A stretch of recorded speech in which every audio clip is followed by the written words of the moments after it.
This savings account don't look too shabby now, does it?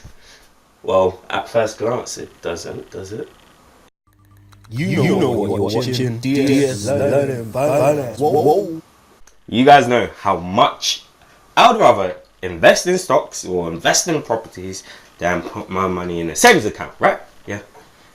Because there's various reasons.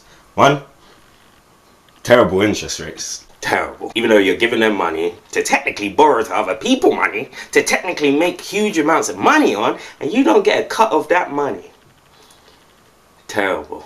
There's also a big stigma against accounts, savings accounts, and it's basically that you can't get your money back until either A, the review period is up, or B, you want to close the account. So yeah, they tie all your money down. And another thing I don't like about savings accounts is that when you eventually take all your money out, hopefully with some good interest, not gonna happen, but good interest, nonetheless optimistic, yep, with these savings accounts, they tend to ask 1,000,001 questions. What are you using the money for? Why are you taking out this, da-da-da. I shouldn't be having to ask so many questions to take out my money. You can see I don't really have anything to get savings accounts, right? And with that said, there's actually one savings account I have seen, guys, in the UK that has a decent interest rate. But you guys know it. Sometimes it's always in the fine print, the things that you have to look out for. So what I'm about to do, guys, is dive into the nitty gritty and see what this savings account is really saying.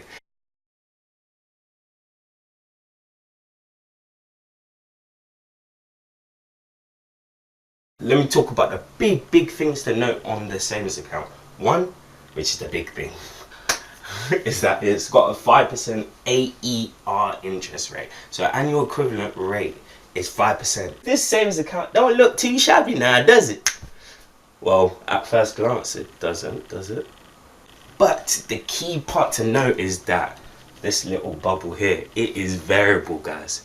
So it can move up very rarely, or it can move down very often. This 5% really in some time can be 2.5%, it could be 0.00001%, it could be 10%, it could be whatever you like. More often it's less than increase than up. So yeah, that's a big one.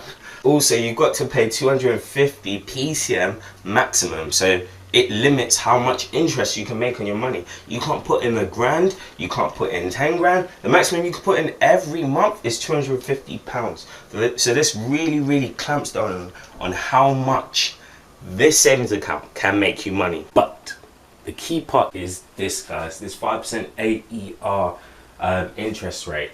Because let's say like we're able to pay the maximum amount of money, £250 each month for a year. What that means is that I've got 3,000 at the end of 12 months, because 250 times 12 is 3,000, yeah?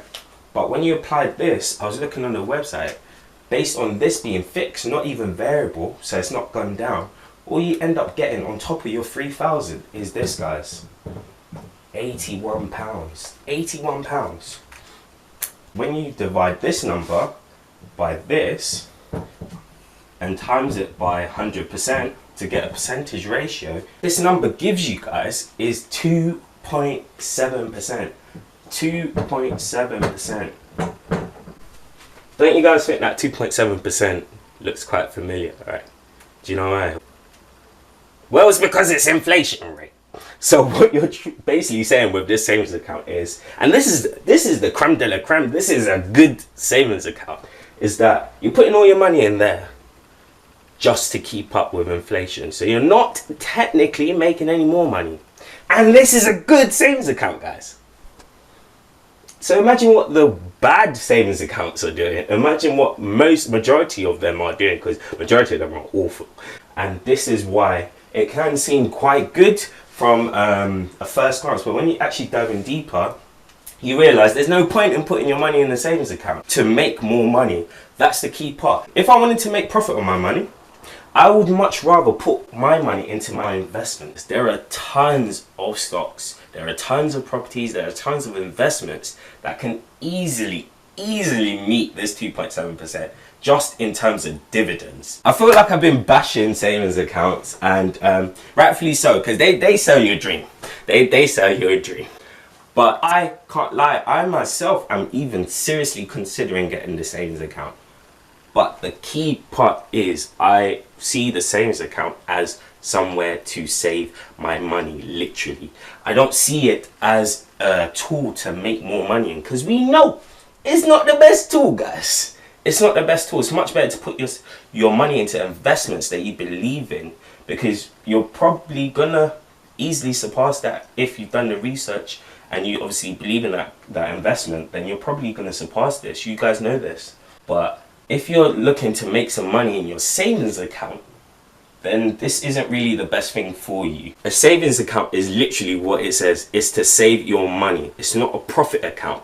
It's not a making money account. It's not how to be a millionaire account. It's not that, guys. It's to literally save your money. So when you get out of that you step out of that sort of dimension of seeing the savings account as making money, then you begin to really appreciate what these sort of accounts teach you. Discipline, organization, and money management of your money, which is perfectly why I like these savings accounts.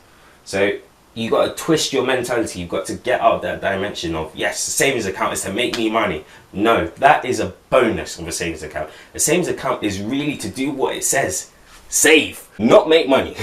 So the more you see it like that, the more you begin to really appreciate these sort of accounts. And ultimately, that's how I see a savings account. And also, if you guys want to gain some more knowledge on the stock market, I've done a reading list in a short description box below of books that I've read and can say these books offer you this, they offer you that, they offer you this and that.